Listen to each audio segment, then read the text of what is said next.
আল্লাহ রাব্বুল আলামিন রমাদানের যে বিশাল বড় নেয়ামত মুসলিম মিল্লাতকে দিয়েছেন,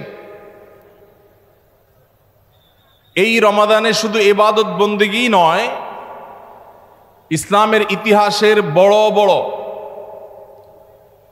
উল্লেখযোগ্য সব বিজয়, সফল অভিযান মুহাম্মদ সাল্লাল্লাহু আলাইহি সাল্লামকে আল্লাহ রাব্বুল আলামিন রমাদানুল করিমেই দান করেছেন। এই জন্য রমাদান আমাদের কাছে খুবই গুরুত্বপূর্ণ। মুসলমানদের আমলি, আধ্যাত্মিক এবং সার্বিক উন্নতি এবং অগ্রগতির অন্যতম সিজন এবং মৌসুম হল রমাদানুল করিম। শাবান মাস শুরু হওয়ার মধ্য দিয়ে রমাদানের সেই দিন গণনা যেহেতু শুরু হয়েছে, এই জন্য আমরা আজ সার্থক রমাদানের 11টি পূর্ব প্রস্তুতি নিয়ে কথা বলবো ইনশাআল্লাহ তাআলা। আল্লাহ সুবহানাহু ওয়া তাআলা কোরআনে কারীমে বলেছেন, ওয়ালাউ আরাদুল খুরুজ লা আ'আদ্দু লাহু উদ্দাহ। কিছু লোক নবী করিম সাল্লাল্লাহু আলাইহি সাল্লাম যখন তাবুকের যুদ্ধে অংশগ্রহণ করবার জন্য ডাক দিয়েছিলেন, তারা সে যুদ্ধে শামিল না হয়ে মদিনায় অবস্থান করেছিল। এর মধ্যে অনেকেই নানা রকমের অজুহাত, নানা রকমের আপত্তি, নানা রকমের বিভিন্ন কারণ দর্শিয়ে তারা এই যুদ্ধ থেকে পিছপা হয়েছিল। আল্লাহ রাব্বুল আলামিন কোরআনে কারীমে আয়াত নাজিল করে তাদের সে ঘড়িমসির আসল কারণ উল্লেখ করেছেন। আল্লাহ সুবহানাহু ওয়া তাআলা বলেছেন, ওয়ালাউ আরাদুল খুরুজ লা আ'আদ্দু লাহু উদ্দাহ। যদি সত্যি আল্লাহর রাহে জিহাদের ময়দানে যাওয়ার সদিচ্ছা তাদের থাকতো, তাহলে তারা আগে থেকে প্রস্তুতি গ্রহণ করত। যারা নানা রকম অজুহাত দাঁড় করাচ্ছে, এদের আসলে তাবুকের জিহাদে শামিল হওয়ার সেই সদিচ্ছাই ছিল না। যদি সদিচ্ছা থাকতো, আগে থেকে তারা প্ল্যান, প্রোগ্রাম, পরিকল্পনা সেগুলো তারা করত। ঠিক একইভাবে, এটা একটু বন্ধ করলে ভালো হবে, আওয়াজ কমালে ভালো। হ্যাঁ, এটার আওয়াজ আমার কনসেন্ট্রেশন নষ্ট করবে। তো আল্লাহ রাব্বুল আলামিন ঠিক একইভাবে রমজান মাসের যে ইবাদতের বিশাল বড় অপার সম্ভাবনা আমাদেরকে দান করেছেন, এই সম্ভাবনাকে কাজে লাগাতে হলে তার জন্য যথাযথ প্রস্তুতি গ্রহণ করা জরুরি। আমাদের দেশে বেশিরভাগ মুসলমান রমাদান মাস আসলে আমরা কম বেশি নেকামলের চেষ্টা করি, কিন্তু রমাদানের অনেক আগে থেকে যে আমাদের যথাযথ পূর্ব প্রস্তুতি গ্রহণ করার কথা, দুর্ভাগ্যজনকভাবে সেই প্রস্তুতি যথাযথভাবে আমরা বেশিরভাগ লোক গ্রহণ করি না। যার ফলে রমাদান আসে, রমাদান চলে যায়, আবার রমাদান মাস আসে, আবার চলে যায়। আমাদের তেমন কোনো পরিবর্তন হয় না, আমাদের মধ্যে তেমন কোনো চেঞ্জ আসে না, আমাদের জীবনের ভিতরে তেমন কোনো দৃশ্যমান পরিবর্তন চোখে পড়ে না। এই জন্য সম্মানিত ভাইরা আমার, রমাদানকে যদি আমরা যথাযথভাবে কাজে লাগাতে চাই, তাহলে যথাযোগ্য প্রস্তুতি এখন থেকে, শাবান থেকেই আমাদের গ্রহণ করতে হবে। প্রিয় নবী সাল্লাল্লাহু আলাইহি সাল্লাম বলেছেন, ইন্নাল্লাহা ইউহিব্বু ইযা আমিলা আহাদুকুম আমালান আন ইউতকিনাহ। আল্লাহ রাব্বুল আলামিন বান্দা যে কোনো কাজ করলে সেটা যদি ইতকানের সাথে করে, দৃঢ়তার সাথে করে, উত্তম উপায়ে করে, যথাযথভাবে করে, সে কাজটা যদি করার মতো করে, তো আল্লাহ তাআলা সেটাকে পছন্দ করেন এবং ভালোবাসেন। আমরা যদি রমাদান মাসে সিয়াম এবং কিয়াম, রোজা এবং তারাবি, অন্যান্য আমল ইবাদত বন্দিগি গতানুগতিকভাবে করে শেষ করি, আমরা যদি দায় সারাভাবে শেষ করি, তাহলে এটা আল্লাহ তাআলার প্রিয় পাত্রে আমাদেরকে শামিল করবে না। আর যদি রমাদানের প্রত্যেকটি ইবাদত বন্দিগি এটা হয় ইতকানের সাথে, এটা হয় দৃঢ়তার সাথে, এটা হয় সুন্দরতম উপায়ে, এটা হয় যথাযথভাবে, তাহলে সেই ইবাদত আমাদেরকে আল্লাহর প্রিয় পাত্রে পরিণত করবে ইনশাআল্লাহ। প্রিয় ভাইরা আমার, রমাদান মাসের সেই ইবাদত বন্দিগিগুলোকে যথাযথভাবে করবার প্রয়োজনেই আগে থেকেই আমাদের যথাযথ প্রস্তুতিও থাকতে হবে। কারণ কথায় আছে যে কোনো কাজের যথোপযুক্ত এবং প্রয়োজনীয় প্রস্তুতি গ্রহণ করা মানে হলো সেই কাজটির অর্ধপূর্ণতা। যে কোনো কাজ প্রস্তুতি যত ভালো হয় কাজটা তত ভালো হয়, প্রস্তুতি যত নরমাল হয় খারাপ হয় কাজটা তত খারাপ হয়। এই জন্য আমরা রমাদান মাসকে যদি অর্থবহ এবং আমাদের লাইফ চেঞ্জিং ইবাদতের মৌসুম হিসাবে সিজন হিসাবে গ্রহণ করতে চাই তাহলে এখন থেকে তার জন্য আমাদের সুনির্দিষ্ট প্ল্যান পরিকল্পনা থাকতে হবে, প্রস্তুতি থাকতে হবে। আল্লাহ রাব্বুল আলামিন আমাদের সবাইকে সেই তৌফিক দান করুন। এই যে রমাদান আসছে আর কয়দিন পর, কারা কারা এই রমাদানকে সবচেয়ে সুন্দরভাবে ব্যবহার করতে চান একটু হাত তোলেন। আল্লাহ রাব্বুল আলামিন আমাদের সবার হাতগুলো কবুল আর মঞ্জুর করুন, বলুন আমিন। আল্লাহ আমাদেরকে রমাদানকে সর্বোচ্চ ভালোভাবে ব্যবহার করার তৌফিক দান করুন। ভাইরা আমার, এই রমাদান মাস আসার বহু আগে থেকেই আমাদের সোনালী যুগের স্বর্ণ মানবেরা যারা ছিলেন, মুহাম্মদুর রাসূলুল্লাহ সাল্লাল্লাহু আলাইহি ওয়াসাল্লামের হাতে গড়া সাহাবা একরাম, সাহাবীদের শিষ্যত্ব পাওয়া, সান্নিধ্য পাওয়া, তাদের সান্নিধ্যের সৌরভে স্নিগ্ধ হওয়া সেই তাবেঈগণ, তারা রমাদানের যথেষ্ট আগে থেকে সুনির্দিষ্ট প্ল্যান প্রোগ্রাম করে প্রস্তুতি গ্রহণ করতেন। একজন প্রখ্যাত তাবেঈ আছেন, সাহাবীদের শিষ্যত্ব পেয়েছেন এরকম একজন তাবেঈ আছেন, যার নাম ছিল মুআল্লা ইবনে ইয়াজিদ। তিনি বলেছেন, সালাহ বা পূর্বসূরীগণ অর্থাৎ সাহাবী তাবেঈগণ তারা রমজানের 6 মাস আগে থেকে, রমজান আসার 6 মাস আগে থেকে আল্লাহর কাছে দোয়া করতেন, রোনাজারি করতেন, কান্নাকাটি করতেন এই মর্মে যে আল্লাহ রমাদান মাস পর্যন্ত আমার হায়াত বাড়িয়ে দাও, আমি যেন রমজান পাই, রমজানকে যেন সুযোগকে যেন কাজে লাগাতে পারি, রমজানের সুবর্ণ সুযোগ যেন আমার হেলায় হারিয়ে না যায়, সেজন্য আল্লাহর কাছে আগে থেকে এই নিয়ামত প্রাপ্তির জন্য দোয়া করতেন।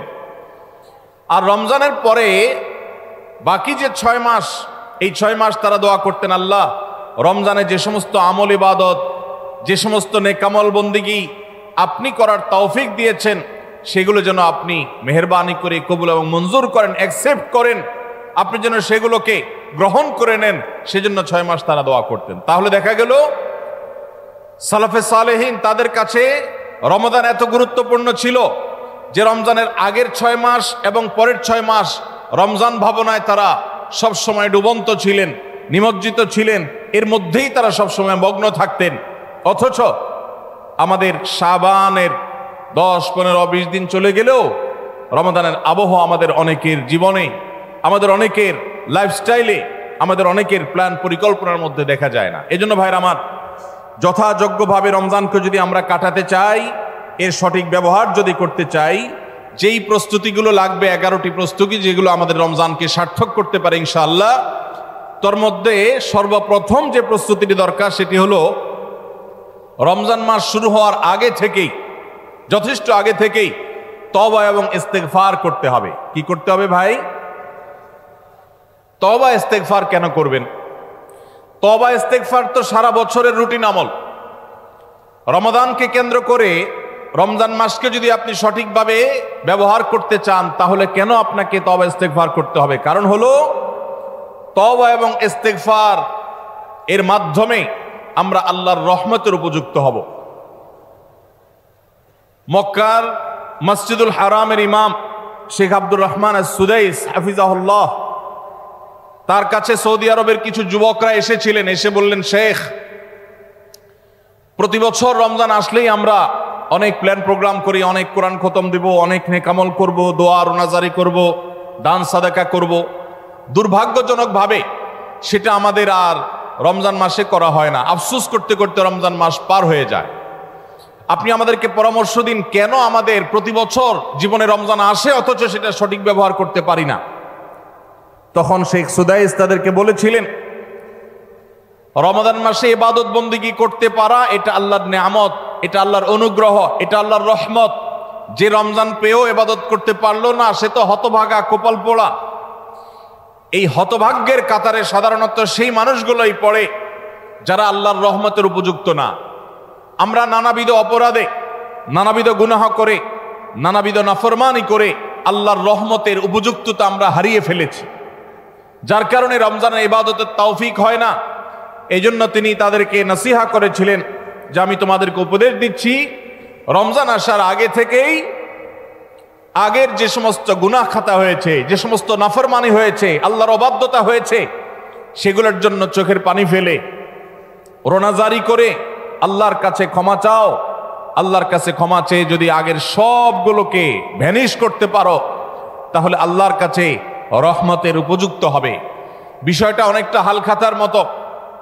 আপনার আগের দেনা দায় সব যখন পরিশোধ করে দিয়েছেন, নতুন করে আবার আপনি ধার করার, বাকিতে নেওয়ার উপযুক্ততা আপনার অর্জন হবে। ঠিক একইভাবে আমাদের নানা নাফরমানের কারণে আল্লাহর রহমত থেকে আমরা দূরে সরে গেছি। লানত অর্থাৎ রহমত থেকে দূরে সরে যাওয়া, এটার উপযুক্ত হয়ে গেছি অনেকে। এই জন্য ভাইরা, এখন থেকে রমাদানের প্রস্তুতির নিয়তে আল্লাহর কাছে তওবা করা, গুনাহ মাফ চাওয়া, ইস্তিগফার করা, জীবন পরিবর্তন করবার সংকল্প করা, এটা হবে আমাদের রমাদানের প্রথম প্রস্তুতি। চেষ্টা করব তো ইনশাআল্লাহ। প্রতিদিন যখনই তৌফিক হয় আল্লাহর সাথে একটু কথা বলবেন, আল্লাহ আমার সমস্ত গুনাহগুলো মাফ করে দিন, আমার নাফরমানি মাফ করে দিন, আমাকে আপনি ক্ষমা করে দিন। আমি যদি আপনার রহমতের জন্য কোনো কারণে অনুপযুক্ত হয়ে যাই, আমার কোনো বদবখতির কারণে, আমার কোনো কৃতকর্মের কারণে, তো আপনি সেগুলো মাফ করে দিন। এই যে দোয়া, এই দোয়া আপনাকে রমাদানে আল্লাহর ইবাদত বন্দেগী করার, আল্লাহর কাছে রোনাজারি করার, আল্লাহর কাছে ভালো আমল নিবেদন করার যে তৌফিক, এটার উপযুক্ত করে দিবে ইনশাআল্লাহ। তাহলে রমাদানের প্রস্তুতির প্রথমটি আমরা পেয়ে গেলাম, সেটা হলো আগের গুনাহ খাতাগুলো থেকে ইস্তিগফার করা, তওবা করা, ফিরে আসা। এর মধ্য দিয়ে রমাদানে ইবাদতের জন্য নিজেকে প্রস্তুত করব ইনশাআল্লাহ। চেষ্টা করা যাবে না ইনশাআল্লাহ। নাম্বার 2, দ্বিতীয় প্রস্তুতি হলো রমাদান মাসে আল্লাহ রাব্বুল আলামিন এই মাসের যে ফজিলত বর্ণনা করেছেন, কোরআন এবং হাদিস সম্পর্কে যাদের মৌলিক ধারণা আছে, হাদিসে রাসূল সম্পর্কে যাদের একটু ঘাটাঘাটিও আছে, তারা জানেন 2-3টা আমল সম্পর্কে কোরআন এবং সুন্নাহর সবচেয়ে বেশি সংখ্যক ভাষ্য বর্ণিত হয়েছে। সবচেয়ে বেশি সংখ্যক। এত ফজিলতের, এত তাৎপর্যের, এত মর্যাদার হাদিস আর অন্য আমল সম্পর্কে সাধারণত দেখা যায় না। সেই কয়েকটি আমল যেগুলোর ফজিলত বিপুল পরিমাণ, যেগুলোর ফজিলত সম্পর্কিত হাদিসের সংখ্যা অনেক, সেই রকম আমলগুলোর মধ্য থেকে অন্যতম আমল হলো এই রমাদান কেন্দ্রিক আমল, সিয়াম, রোজা, এগুলোর ফজিলত। তো আমাদের রমাদান কেন্দ্রিক প্রস্তুতি হিসাবে দ্বিতীয়ত যে কাজটি আমরা করতে পারি সেটি হলো এখন থেকেই রমাদান মাসের কি কি ফজিলত আছে, সিয়াম সাধনার কি কি ফজিলত আছে, রমাদানের কি কি আমল আছে, বিশেষ করে ফজিলত এবং মর্যাদার কথাগুলো আলোচনা শুরু করা। এখন থেকে বাসা বাড়িতে গোল হয়ে কোনো নির্দিষ্ট বইকে কেন্দ্র করে পাঠচক্র হতে পারে, গ্রুপ স্টাডি হতে পারে, পর্যালোচনা হতে পারে যে রমাদান মাসের কি কি মাহাত্ম্য আছে। এক একজন এক একটা বললেন। এই আলোচনা পর্যালোচনার মধ্য দিয়ে মনোজগতে রমাদানের জন্য এক ধরনের প্রস্তুতি, এক ধরনের আবহ তৈরি হবে ইনশাআল্লাহ। এজন্য দ্বিতীয় প্রস্তুতি হিসাবে আমরা এই কাজটিও ইনশাআল্লাহ করব। সেটা হলো রমজানের ফজিলত, রমজানের মর্যাদা, সিয়ামের ফজিলত, অন্যান্য আমলের উপকারিতা, সেগুলো নিয়ে আমরা বেশি বেশি পর্যালোচনা করব। যত বেশি আপনি আগে থেকে পর্যালোচনা করবেন, রমাদানের প্রতি আপনার তৃষ্ণা, সিয়াম সাধনার প্রতি আপনার ভেতরে আকাঙ্ক্ষা, প্রত্যাশা এবং প্রতীক্ষা, এটা আপনার মধ্যে বাড়তে থাকবে এবং রমাদানের প্রতিটা মিনিটকে কাজে লাগাবার জন্য তাগাদা আপনার ভিতরে অনুভব হবে ইনশাআল্লাহ। নাম্বার 3, তৃতীয় প্রস্তুতি হলো আমাদেরকে প্রতিজ্ঞা করতে হবে এই রমাদানে আমরা নেকামল করবই করব এবং কোনো আমল, কোনো ভালো কাজ, কোনো সুন্নাহ এটা করার ব্যাপারে কোনো প্রকার অলসতা করব না। কারণ ভাইরা আমার, রমজান মাস পেয়েও যদি আল্লাহর কাছে কেউ ক্ষমা না পায়, একটা প্রসিদ্ধ হাদিস আপনারা সবাই কম বেশি শুনেছেন যে নবী সাল্লাল্লাহু আলাইহি সাল্লামের কাছে জিবরিল এসে বলেছেন, বাউদা মান আদরাকা রমাদানা ফালাম ইউগফার লাহ, যে ব্যক্তি রমজান পেয়েছে অথচ রমজানের এই বিশাল সুবর্ণ সুযোগকে কাজে লাগিয়ে সে তার জীবনের সব গুনাহগুলো মাফ করাইতে পারে নাই, সে আল্লাহর কাছ থেকে মাগফিরাত আদায় করে নিতে পারে নাই, সে জাহান্নাম থেকে মুক্ত এই ঘোষণা সে আদায় করতে পারে নাই, অথচ সে রমজান মাস পেয়েছে, এর চাইতে হতভাগা আর কে হতে পারে? সে ধ্বংস হোক, এই বদদুআয় নবী সাল্লাল্লাহু আলাইহি সাল্লাম আমিন বলে সমর্থন জানিয়েছেন, সায় দিয়েছেন। এজন্য ভাইরা, রমজান মাস এসেছে কিন্তু আমল ইবাদত হয় নাই, রমজান মাস এসেছে আবার চলে গেছে কিন্তু আমার গুনাহ আল্লাহর কাছ থেকে মাফ করাতে পেরেছি বলে আমার বুক সায় দেয় না, তাহলে এর চাইতে বড় হতভাগা, এর চাইতে বড় কপাল পোড়ার কেউ হতে পারে না। রমজানের আমল ইবাদত, রমজানের নেক আমল, রমজানের দোয়া, রমজান মাসের চোখের পানি ফেলা, এটা ভাইরা শুধুমাত্র নিজের প্রেরণার জায়গা থেকে শুধুমাত্র সওয়াব আহরণের জন্যই নয়। এটা যদি না করি তাহলে জিবরিলের বদদোয়া, নবীজি সাল্লাল্লাহু আলাইহি সাল্লামের বদদোয়া, আল্লাহর পক্ষ থেকে ধ্বংস হওয়ার পরোয়ানা, এগুলো অনিবার্য হয়ে যাবে। এই কথা চিন্তা করে এখন থেকে রমাদান কেন্দ্রিক প্রস্তুতির অংশ হিসাবে আমাদেরকে প্রতিজ্ঞা করতে হবে, এইবারের রমাদানের প্রতিটা দিন আমি আল্লাহর কাছে চোখের পানি ফেলে একটা নির্দিষ্ট সময় কান্নাকাটি করব, আমার গুনাহ খাতাগুলোকে মাফ করাবো, জাহান্নামীদের তালিকা আমার নাম যদি কোনো কারণে যেয়ে থাকে, আমি এমন ভাবে রোনাজারি করব, এমন ভাবে ইস্তেগফার করব, এমন ভাবে চোখের পানি ফেলবো, একান্ত নীরবে আল্লাহর সাথে কথা বলবো যেন আমার সমস্ত গুনাহগুলো মাফ হয়, জাহান্নামীদের তালিকা থেকে যেন আমার নাম কেটে যায়। এর জন্য ভাইরা এখন থেকে প্রতিজ্ঞাটা করতে হবে। প্রস্তুতি হলো, কাজ হবে রমজানে, কিন্তু প্রতিজ্ঞা হবে এখন থেকে যে আমি কোনোভাবে এইবারের রমজানের সুযোগ আর হাতছাড়া করব না ইনশাআল্লাহ। তাহলে 3 নম্বর হলো যে রমজান কেন্দ্রিক সমস্ত আমলগুলো করব, আল্লাহর কাছে তওবা ইস্তেগফার করে নিজের গুনাহগুলোকে মাফ করায় ছাড়বো, জাহান্নাম থেকে মুক্তি তথা নাজাত এটা নিজের করে নেব, এই মর্মে প্রতিজ্ঞাটা এখন থেকে যেই কয়দিন রমজান আসতে সময় আছে প্রতিদিন আমাকে নবায়ন করতে হবে। প্রতিজ্ঞা আজকেরটা যেভাবে হবে কালকেরটা আরো স্ট্রং হবে, তারপরের দিন আরো স্ট্রং হবে। প্রতিদিন আমি স্বপ্ন লালন করব কবে রমজান শুরু হবে, আর আমি আল্লাহ রাব্বুল আলামিনের কাছে রমজানের এই সমস্ত ইস্তেগফার, তওবা, আমল এগুলোকে নিবেদন করতে থাকবো। চেষ্টা করা যাবে না ইনশাআল্লাহ? তাহলে 3 নম্বর প্রস্তুতি হলো রমজান মাসে নেক আমল করার প্রতিজ্ঞা করা, মাগফিরাত এবং নাজাত আদায় করার প্রতিজ্ঞা এখন থেকে করা। নাম্বার 4 নম্বর যে প্রস্তুতিটা আমাদের নিতে হবে সেটা হলো, যদি আগের রমজানের কোনো রোজা কারোর কাজা থাকে, এই রমজান আসার আগে আগে শাবান মাসের মধ্যেই সেই কাজাগুলো আদায় করে ফেলা উচিত। আম্মা জান আয়েশা রাদিয়াল্লাহু তাআলা আনহা বলেছেন যে নারী হিসাবে রমজান মাসে যে কয়েকটা রোজা ভাঙতি পড়ে, নবীজি সাল্লাল্লাহু আলাইহি সাল্লাম রমজান পরে পুরো সময়টা তার কাছে থাকার কারণে তিনি সেই রোজাগুলো রাখার সুযোগ সেভাবে পেতেন না, স্বামীর হকের কথা মাথায় রেখে রোজাগুলো রাখতেন না। এবং শাবান মাস আসলে নবীজি সাল্লাল্লাহু আলাইহি সাল্লাম নিজেও বেশি বেশি নফল রোজা রাখতেন।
রমাদানে আল্লাহ তাআলা প্রতিদিন বহু মানুষকে সাধারণ ক্ষমা করেন।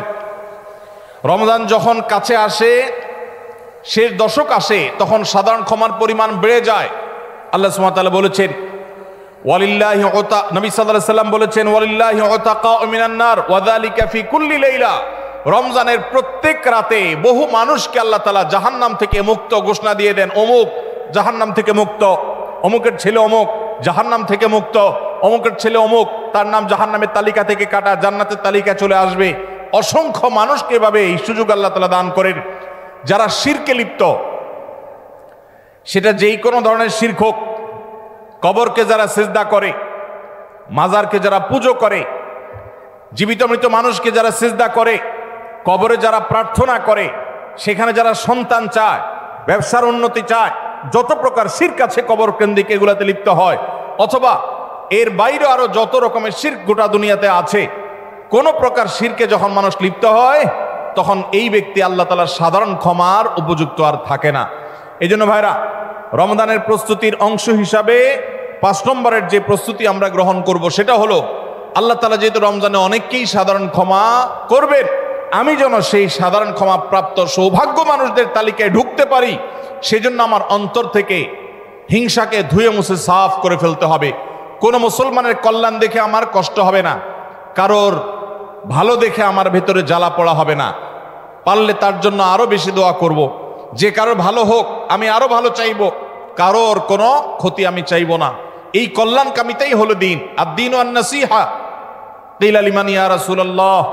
ক্বালা লিল্লাহি ওয়া লিরাসূলিহি ওয়া লিআম্মাতিল মুসলিমিনা ওয়া আইম্মাতিহিম। নবী সাল্লাল্লাহু আলাইহি সাল্লাম বলেছেন, ধার্মিকতা কিসের নাম? ধার্মিকতা, দিনদারিতা কিসের নাম? ধার্মিকতা হলো কল্যাণকামিতার নাম। আল্লাহ রাব্বুল আলামিনের আদেশ নিষেধ মেনে চলা, নবী সাল্লাল্লাহু আলাইহি সাল্লামের আদেশ নিষেধ মেনে চলা, এটাই হলো তাদের জন্য কল্যাণকামিতা। আর সকল স্তরের সাধারণ মানুষের কল্যাণ চাওয়া, কারোর ক্ষতি না চাওয়া, এটাই হলো দিনদারিতা। যে ব্যক্তি কারোর ক্ষতি চায়, যে মুসলমান আরেক মুসলমানের ভালো দেখলে তার ভিতরে জ্বালা পোড়া করে, অস্থিরতা আসে, সে ভালো মুসলমান না, সে হিংসুক, তার ভিতরে কবিরা গুনাহ আছে। এজন্য রমজান মাসে আল্লাহর সাধারণ ক্ষমা পেতে হলে অন্তরকে এখন থেকে পরিচ্ছন্ন করতে হবে। চোখটা বন্ধ করে মনে রাখতে হবে, স্মরণ করতে হবে, আমার আশেপাশে এমন কে আছে যার কল্যাণ দেখলে আমার সহ্য হয় না, যার ভালো দেখলে আমার ভিতরে জ্বালা পোড়া করে, যার সুসংবাদ শুনলে আমার ভিতরে খারাপ লাগা কাজ করে। তাহলে বুঝতে হবে তার প্রতি আমার হিংসা আছে। আল্লাহর জন্য নিজের হিংসা থেকে পরিচ্ছন্ন হয়ে অন্তরকে ধুয়ে সাফ করে তারপরে রমজানের সাধারণ ক্ষমার জন্য উপযুক্ত করতে হবে এখন থেকে। ঠিক একইভাবে আমি আমার কথায়, আমার কাজে, আমার বিশ্বাসে কোনো মাধ্যমে আল্লাহর সঙ্গে শিরক করছি কিনা, আরশের মালিকের সাথে শিরক করছি কিনা, আল্লাহ বলেছেন ইন্নাল্লাহা লা ইয়াগফিরু আন ইউশরাকা বিহি ওয়া ইয়াগফিরু মা দুনা যালিকা লিমান ইয়াশা। আল্লাহর সঙ্গে শিরক করা হলে এটা আল্লাহ মাফ করবেন না। শিরকের অপরাধ এটা যদি কেউ করে তওবা ছাড়া মারা যায়, আল্লাহ তাআলা এই অপরাধ ক্ষমা করবেন না, এটা আল্লাহর আগে থেকে দেওয়া ঘোষণা। কোরআনে আল্লাহ আরো বলেছেন, লোকমান হাকিমের উদ্ধৃতি দিয়ে, ইন্না শিরকা লা যুলমুন আযীম। তিনি তার সন্তানকে উপদেশ দিতে গিয়ে বলেছিলেন যে ইন্না শিরকা লা যুলমুন আযীম, শিরক সবচেয়ে বড় অপরাধ। এজন্য ভাইরা, শিরক থেকে পরিচ্ছন্ন না থাকলে রমাদানের কোনো ইবাদত, কোনো আমল আমাদের কাজে আসবে না। এজন্য রমজানের প্রস্তুতি হিসাবে শিরক এবং হিংসা থেকে অন্তরকে পরিচ্ছন্ন করা, পবিত্র করা, এটা হলো আমাদের পঞ্চম প্রস্তুতি। নাম্বার 6, বিগত রমজান যেগুলো আমাদের জীবনে এসেছে, সেই সমস্ত রমাদানে কেন আমার আমল ইবাদত হয় নাই? রমজান আসার আগে নিয়ত করছি কোরআনটা খতম দিব, কিন্তু দিতে পারি নাই। রমজান আসার আগে নিয়ত করেছিলাম এই বছর একটা তারাবিও মিস করব না, কিন্তু অনেকগুলো মিস হয়ে গেছে।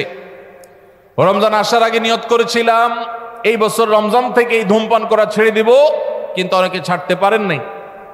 রমজান আসার আগে নিয়ত ছিল এই বছর রমজানে একটা খারাপ জিনিস মোবাইলে, টিভিতে দেখব না, কিন্তু সেই প্রতিশ্রুতি রাখতে পারি নাই। কেন পারি নাই?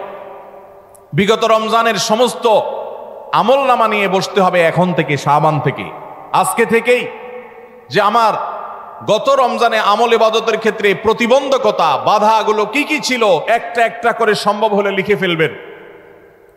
নাম্বার 1, আমি তারাবিটা নিয়মিত পড়তে পারি নাই, কারণ অমুক অমুক বন্ধুর সাথে আড্ডায় যেতে হয়েছে, তাহলে এটা আমার একটা বাধা। আমি হারাম জিনিস থেকে বেঁচে থাকবো, কিন্তু পারি নাই কেন? কারণ ফেসবুকে ঢুকছি একটা কাজে, সেখান থেকে আমার আরো 5টা অকাজ করা লাগছে। তাহলে এটা আরেকটা কারণ, ফেসবুক।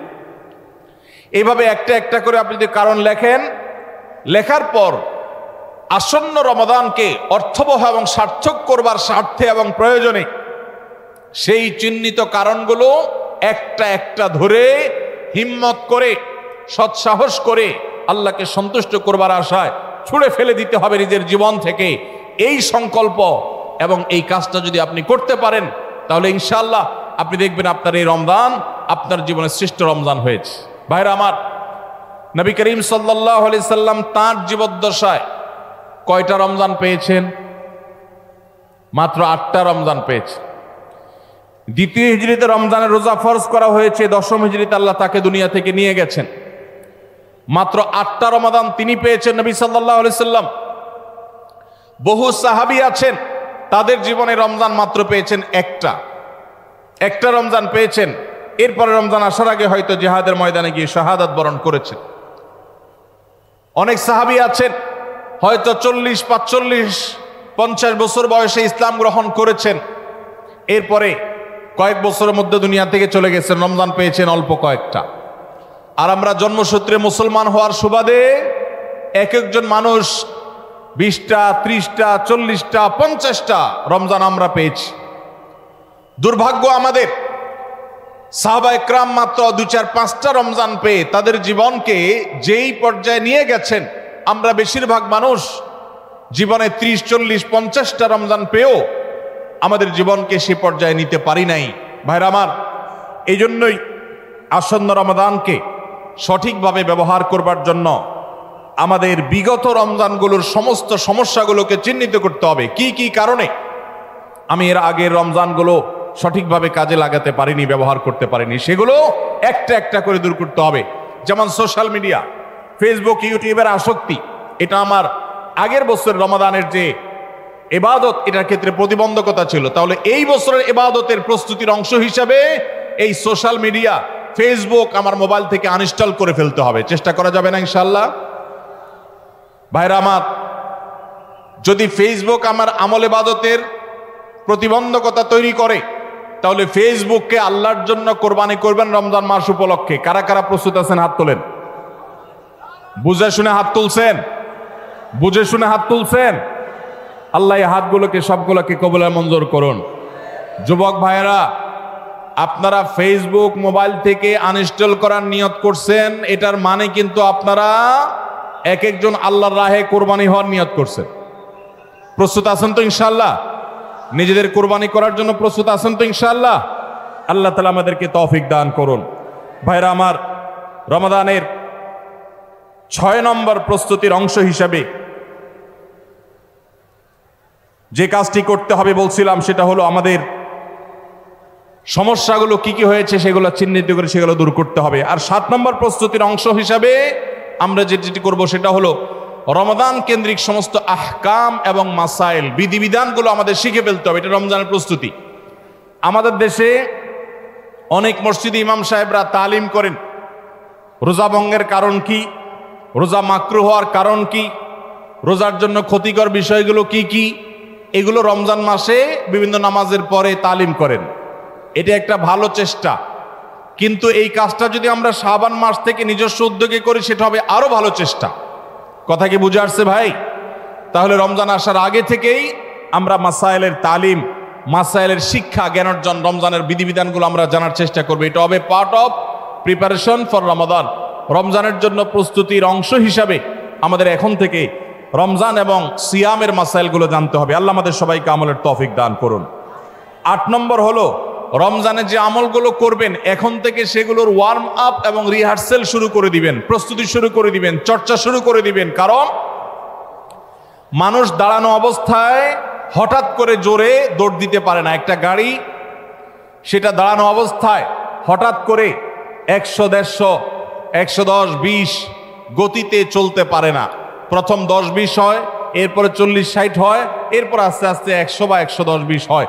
এই জন্য রমাদান মাসে যদি আপনি বিপুল পরিমাণ ইবাদত করতে চান, অনেকে আছেন অপেক্ষা থাকেন রমজানের চাঁদ উঠলে সব শুরু করব, এদের দ্বারা জীবনে কিছুই হয় না।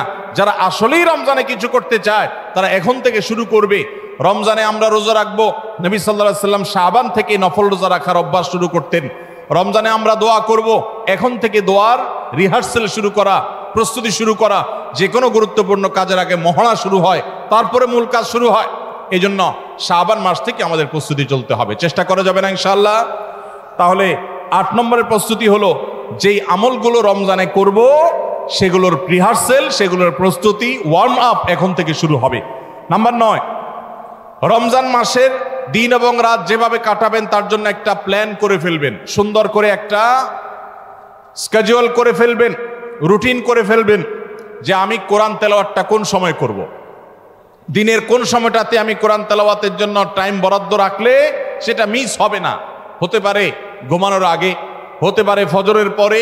কোন টাইমটা আমার সবচেয়ে কোরআন তেলাওয়াতের জন্য নিরাপদ টাইম সেটা আমি ফিক্স করব। এই ঠিক একইভাবে আমি আল্লাহর কাছে রোনাজারের জন্য ভালো সময় কোনটা সেটা ঠিক করব। আমরা আমাদের আসুন্নাহ ফাউন্ডেশন থেকে, আপনারা জানেন, রমজান প্ল্যানার নামে একটা প্ল্যানার তৈরি করেছি রমজানকে অর্থবহ করবার জন্য। এবছর আরেকটা নতুন বই আমাদের আসছে সামনের সপ্তাহে ইনশাআল্লাহ। মাহে রমজানের 27টি আমল, মাসনুন আমল, কোরআন সুন্নাহর আলোকে প্রত্যেকটা খুঁটিনাটি আমলকে আলাদা আলাদা করে উল্লেখ করা হয়েছে। খুব ছোট্ট ছোটি বই, উদ্দেশ্য রমজানকে অর্থবহ করা। অতএব রমজানকে অর্থবহ করবার জন্য আপনার প্ল্যান করতে হবে আগে থেকে, সেটা এখন থেকেই, যে আপনি কখন কোন কাজটা করবেন, কোন আমলটা করবেন, কোন ভালো কাজটা করবেন। এগুলো যদি আগে থেকে প্ল্যান হয় দেখবেন কাজটা করা সহজ হয়েছে। নাম্বার 10, রমজানের প্রস্তুতির অংশ হিসাবে চাঁদ দেখার চেষ্টা করতে হবে। চাঁদ দেখা, আজকাল চাঁদ দেখার আমলটা বিলুপ্ত হয়ে গেছে, অনেকটাই হারিয়ে যাচ্ছে। চাঁদ দেখা কমিটি ছাড়া সাধারণ মানুষ চাঁদ দেখতে আমরা ভুলে গেছি। আমরা চাঁদ দেখি কিন্তু ফেসবুকে, আকাশে না। চাঁদ কি ফেসবুকে দেখবেন না আকাশে দেখবেন? সবাই যদি চাঁদ ফেসবুকে খোঁজেন তাহলে আকাশে সরকারি কিছু লোক খুঁজবে, হেলাল কমিটির লোকজন খুঁজবে। হেলাল কমিটির লোকদের উপরে ভরসা করে যদি এই কোটি কোটি মানুষ তাদের রোজা রাখে তাহলে প্রায় বছর দেখেন গন্ডগোল লাগে। চাঁদ উঠছে আবার উঠে নাই, উঠে নাই ঘোষণা হয়ে আবার 11টা বাজে 10টা বাজে উঠছে। এই ঘটনা হয় না? হয় না? এই ঘটনা এই জন্য হয় যে আমরা সবাই চাঁদ দেখার দায়িত্বটা পালন করি না। নবীজি বলেছেন, সুমুলি রুইয়াতিহি ওয়া আফতিরুলি রুইয়াতিহি, তোমরা রোজা রাখো চাঁদ দেখে, আবার ঈদও করো চাঁদ দেখে। এই জন্য 29শে শাবান পশ্চিম আকাশে চাঁদ খোঁজার চেষ্টা করবেন সন্ধ্যার সময়। চেষ্টা করবেন না ইনশাআল্লাহ? চেষ্টা করে যদি চাঁদ দেখতে নাও পারেন তারপর আপনি সওয়াব পাবেন। আর যদি চাঁদ দেখেন তাহলে দোয়া পড়বেন, আল্লাহুম্মা আহিল্লাহু আলাইনা বিল ইয়ুমনি ওয়াল ঈমান ওয়াস সালামাতি ওয়াল ইসলাম রব্বি ওয়া রাব্বুকাল্লাহ। হে আল্লাহ, এই চাঁদকে আপনি বরকত এবং ঈমান দিয়ে আমার জন্য পরিপূর্ণ করে দিন। এই মাস আমার জন্য নিরাপদ এবং ইসলাম দিয়ে পরিপূর্ণ করে দিন। হে চাঁদ, তোমার আর আমার পালনকর্তা একজন আল্লাহ। অতএব এই চাঁদ দেখার চেষ্টা করবো। এটাও রমাদানের প্রিপারেশন, রমাদানের প্রস্তুতির অংশ। 11 নম্বর হলো আল্লাহর কাছে ভাই চোখের পানি ফেলে এখন থেকে দোয়া করব, আল্লাহ এই যে রমজান আসছে এটা যেন আমার জন্য লাইফ চেঞ্জিং হয়, এটা যেন আমার জীবন পরিবর্তনকারী হয়, এটা যেন আমাকে মুত্তাকি বানিয়ে ছাড়ে, এটা যেন আমাকে নেকামল ওয়ালা বানিয়ে দেয়, এটা যেন আমার জীবনে বিশাল বড় অ্যাচিভমেন্ট এনে দেয়, এটা যেন আমাকে মাগফিরাত পাইয়ে দেয়, এটা যেন আমাকে নাজাত পাইয়ে দেয়, এটা যেন আমাকে জান্নাতের উপযুক্ত করে। এই রমজান যেন আমাকে জাহান্নামীদের তালিকা থেকে আমার নামকে কাটানোর নিশ্চয়তা এনে দেয়। সেইভাবে রমজানকে কাটাবার জন্য আপনি তৌফিক দান করুন।